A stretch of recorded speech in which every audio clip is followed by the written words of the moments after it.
What's happening, guys? Strength Camp eCoach, 3rd edition. I'm your host, Chris Barnard. A lot of you guys asked for the power clean, but since Elliot already put one up, I'll annotate it right here for you guys. I figured I'll give you guys the hang clean. Let's get into the technique. Start by taking a pronated grip about shoulder width apart. As you increase the load, you may want to switch your grip to something called the hook grip technique to secure the load during your pull phase. Perform a deadlift, pull the weight into the standing position and lock your feet shoulder width apart. Hinge slightly forward by reaching the glutes and hamstrings back slightly while driving the knees outward. With one explosive pull, triple extend the ankles, knees, and hips as if you were performing a vertical jump, while shrugging the shoulders, allowing the bar to travel upright with the torso. As the bar travels upright, quickly flex the hips down vertically into a quarter squat while catching the bar in the front rack position. Then proceed to front squat the weight into the standing position.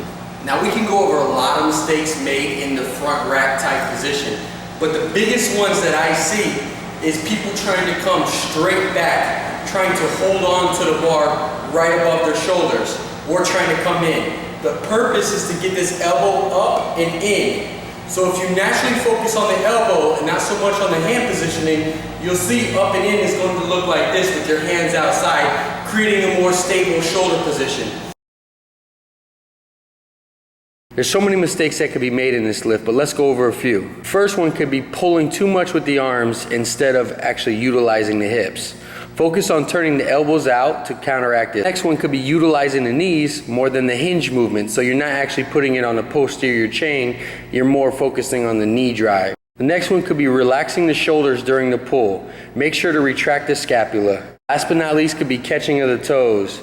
Make sure to flex the hips and land heavy on the heels. Now the benefits of this exercise include a wide variety of musculature that you're using. You're actually working on a lot of chains.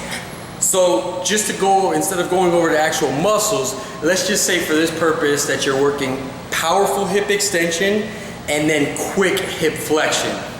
To see how we program this into our actual training, we can see that we typically use it as a power movement. This is where we're gonna either increase the intensity or decrease it, I'll get into that in a second, and then really low volume to make sure that we're training the proper motor recruitment pattern.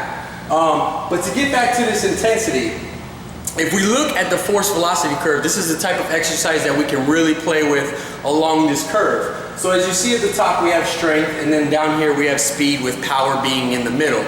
We can increase the intensity and make this a more really basically strength speed type movement, or we can decrease it and train more speed, really training that rate of force development. Either way, they're gonna both help you with athletic performance. One compared to the other would be if somebody really was really strong, but really couldn't, have that explosive capacity, they would train more on this spectrum. A guy that's really quick, but doesn't have a lot of power, doesn't have that horsepower in him, is gonna train more on the other side of the spectrum. There you have it. One of my favorites, my all-time favorites for power, vertical jump, broad jump, helps you on the field, great transition, great explosiveness, the hang clean. I hope it helped you guys out. Strength Camp eCoach, I'm your host, Chris Barnard.